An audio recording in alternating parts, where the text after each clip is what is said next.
Romans ruled Britain for nearly 400 years. They'd brought with them all sorts of revolutionary new concepts, from the hot bath to the hamburger. In this programme, I'm going to look at some of their wackier technology, like the first robot and the slot machine, inventions that were literally centuries ahead of their time.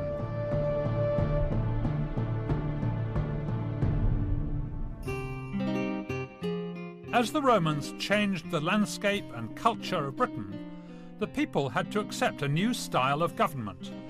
And the occupying forces had some effective and non-violent ways to keep the Britons subdued. Throughout the empire, the Romans found that a good way to keep the people quiet was to give them loads of food and entertainment. In their words, panem et circenses, bread and circuses.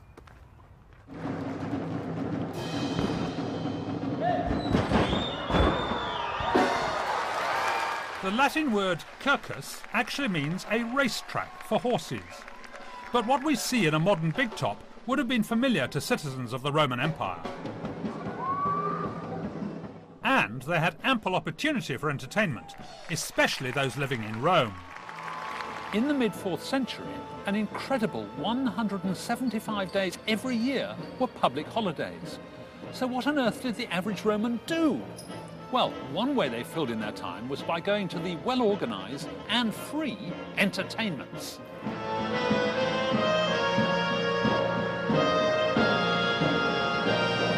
We know from Roman writers that much of the entertainment was staged in the street, with tightrope walkers teetering above the heads of the crowd.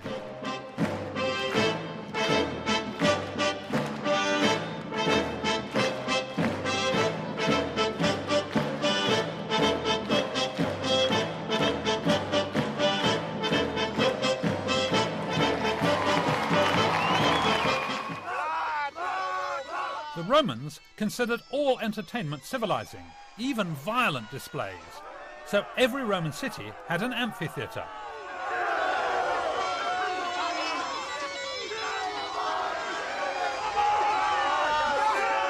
Here at Caerleon in South Wales, reenactors staged some of the spectacles that were common in Roman times.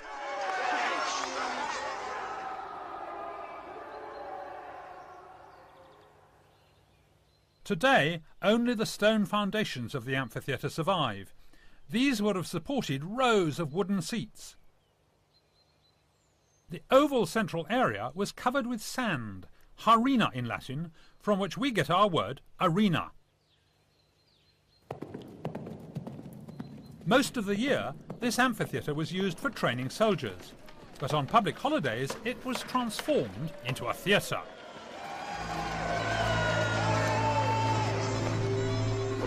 At the top of the bill were the gladiators.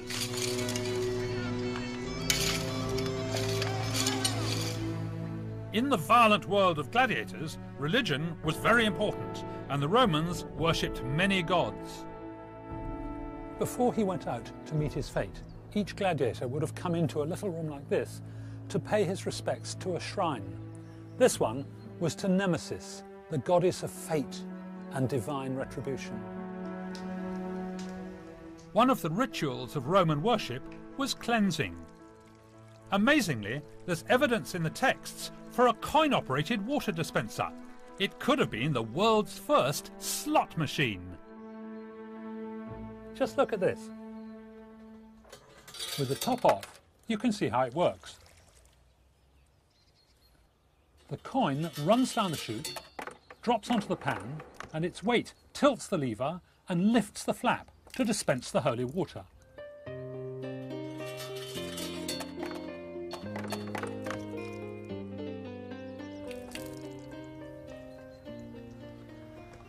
Now, this is it. In for a denarius, in for a librum.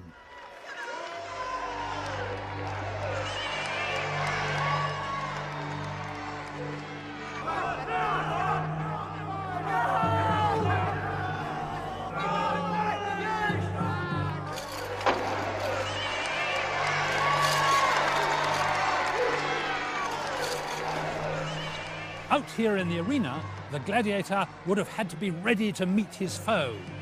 either another gladiator or a wild beast.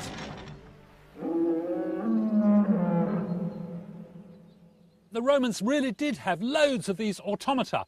In fact, Hero of Alexandria boasted of an automatic theatre which rolled on, the curtains opened, and the characters performed the complete show, all without human intervention. Come and have a look and see how this one works. Here are the wheels, and you'll see that round the axle is wrapped a piece of string, and the string comes up here over 2 pulleys and is tied to this great heavy weight, which is resting on a pile of sand. Now the sand's on a platform here, and underneath there's a flap. Now all I have to do is to pull the string, the sand will come flooding out, and the automaton will zoom forward. Are you ready? 1, 2, 3, pull! As the weight falls, it unwinds the string and turns the axle.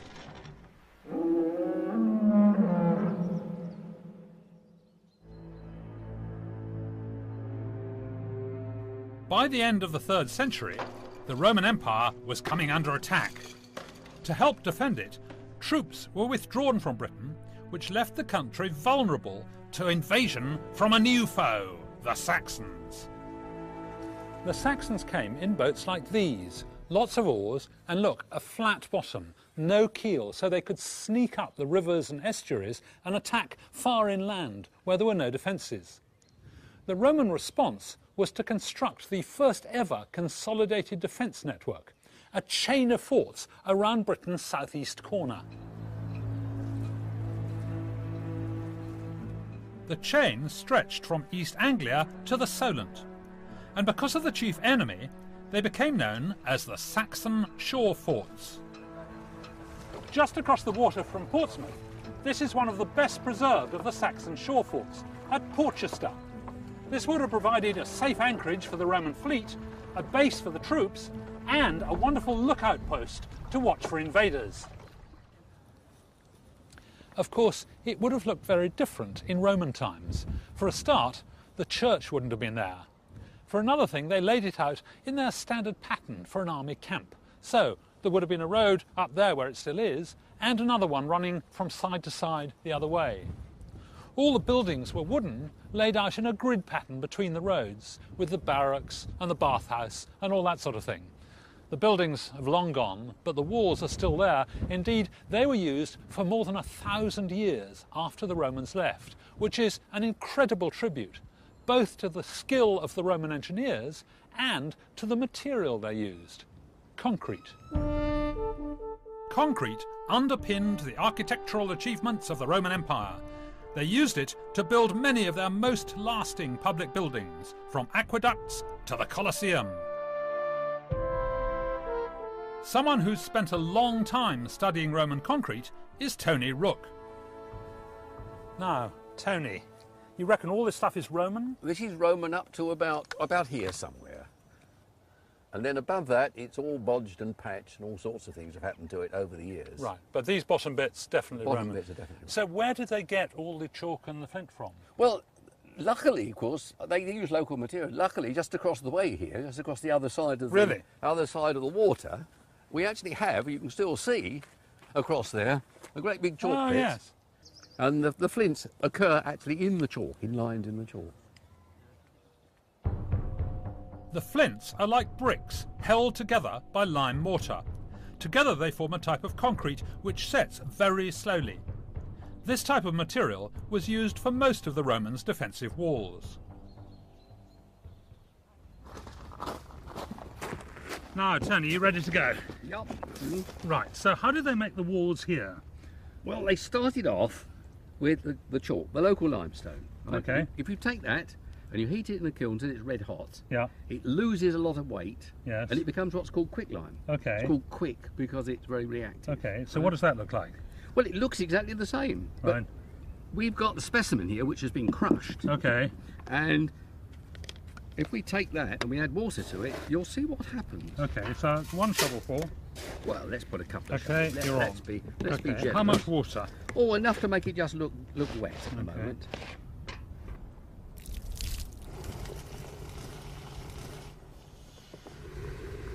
It's now boiling. You can see that? Look. Yes. It's actually boiling. There's steam coming off it. And what's happening is that the weight which was lost, which was carbon dioxide, is now being replaced with water. And that is the stuff that the Romans used to mix with sand. You mix that with sand, and that produces your mortar.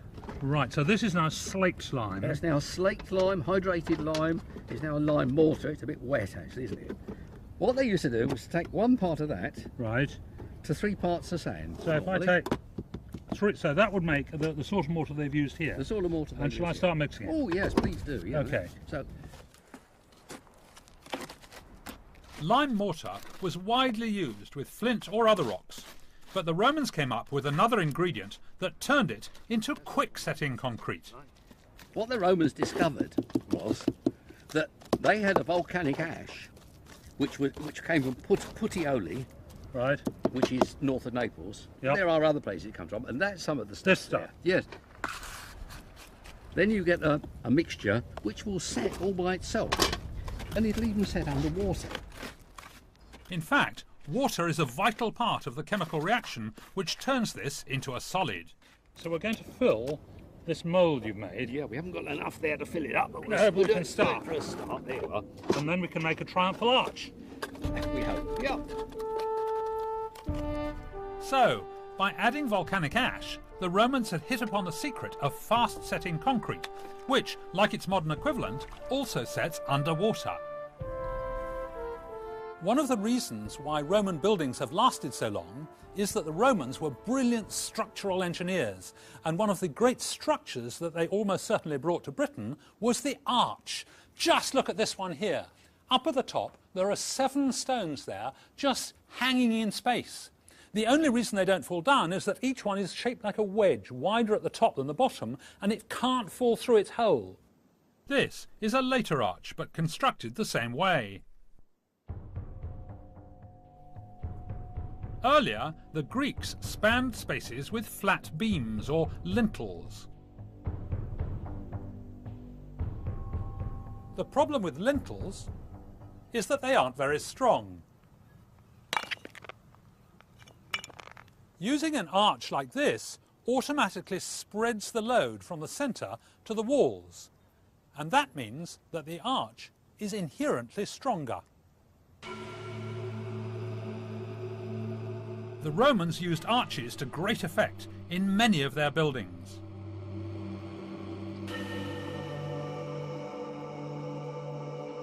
The Colosseum in Rome used lightweight concrete arches. And in the Pantheon, they took the technique a stage further to create a huge concrete dome, the largest dome in the world, before the 20th century.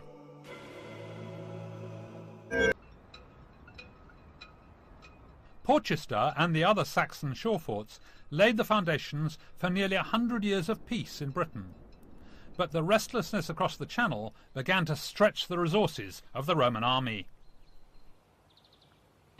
By the end of the 4th century, the Roman Empire was in real trouble. All around the frontiers, their enemies were attacking them viciously. And the real trouble was the Romans failed to innovate. During the early period of the inhabitation of Britain, their engineering and their technology was absolutely brilliant, but they failed to make any advance in the next few hundred years, and as a result, they were being outmaneuvered all over the place. There was one man who thought that the empire could in fact be saved by developing new technology, and he wrote a letter about it to the emperor. It's called De Rebus Bellicis, which is normally translated of military matters. He seems to have invented brand new instruments of war, which are really intriguing. Now, the first of these is putting scythes on the chariot wheels. So you have a chariot, you have great scythe blades on the wheels, and as you go forward, the blades turn around and you simply mow down all the opposing infantry. It sounds pretty vicious, doesn't it? Perhaps my favourite of his inventions, though, was the thing that he said was absolutely essential for armies who needed to cross rivers or boggy country, and this was the portable, inflatable bridge. The book describes animal skin floats lashed together. There's no evidence that any of these inventions was ever made, but I wanted to give the inflatable bridge a go. First job is to find some animal skins.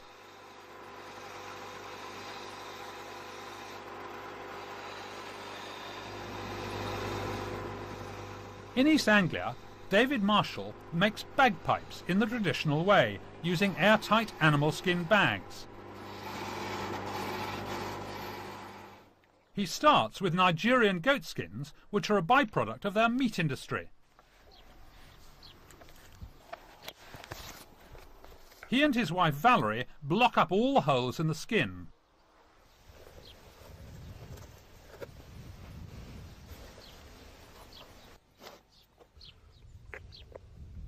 He then pours in bagpipe sealant, made of soap, oil, animal glue and gelatin, all of which the Romans had access to.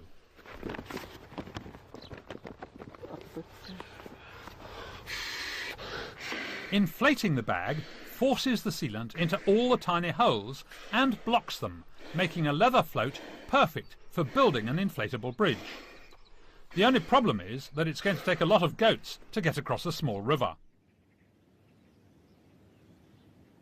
I couldn't get hold of 150 goats anyway, which is what I reckoned I'd need to get across here, so I thought it would be better to use one of these, an inflatable toy, which, curiously, turns out to be almost exactly the same size as the goat skin, so it seems a perfectly reasonable substitution. Luckily, I've also got hold of Gareth, who's got a lot of experience with inflatable craft and so on, and he's going to help me to blow them up and construct the bridge. Now, Gareth, shall we do a bit of inflating?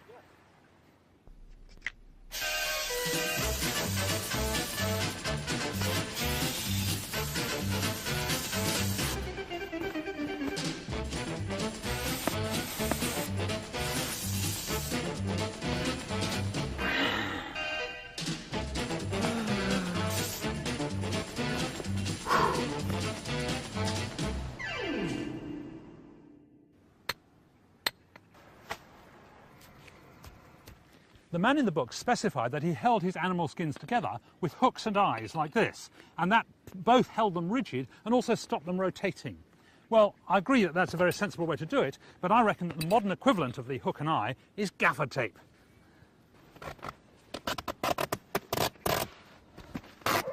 That should do it, and we're getting on.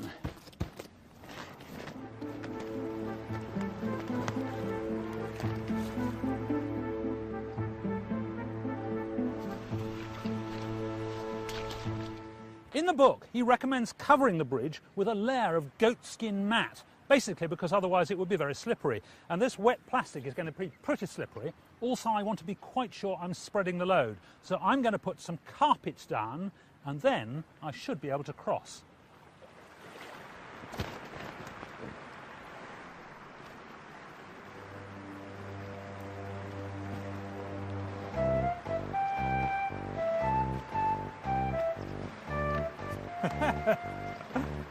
It's a very bizarre feeling. It's swaying a bit sideways. It's easily supporting my weight. That's not a problem. I'm not getting down to the water level here. Buoyancy is good.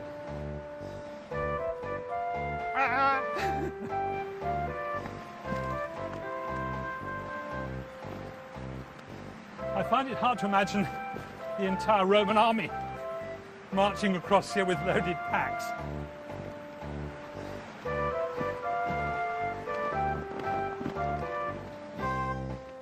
Terrific! I'm there!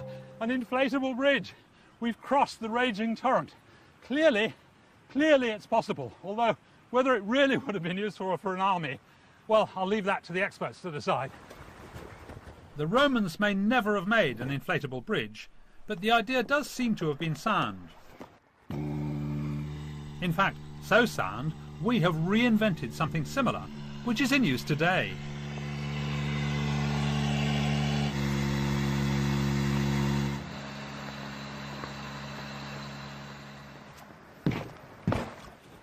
You look a little bit wobbly there.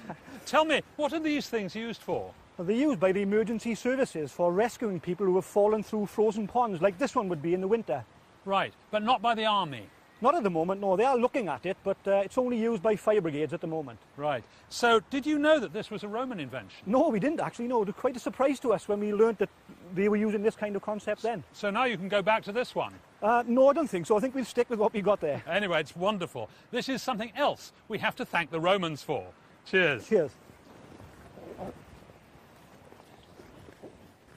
Well, the inflatable bridge was a lot of fun, but actually, given the choice, I think I'd rather have a boat. And so probably with the Romans, because even though they were great engineers, on the whole they preferred tried and tested technology. Their best ideas were stolen from the Greeks, but they made them work really efficiently. In the end, the empire simply got too big.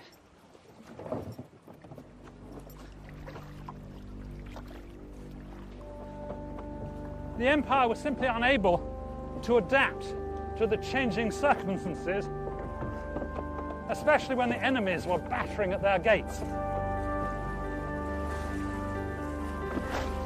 And so they gradually withdrew their troops from places like Britain, never to return. But as the administrators and the military left, a lot of the technical skills gradually faded away. However, the bleakness of the Dark Ages that followed couldn't obliterate all the achievements of the Romans in Britain. You know, we've still got rectangular houses, concrete, a road network, hamburgers, three-course meals, flushing lavatories.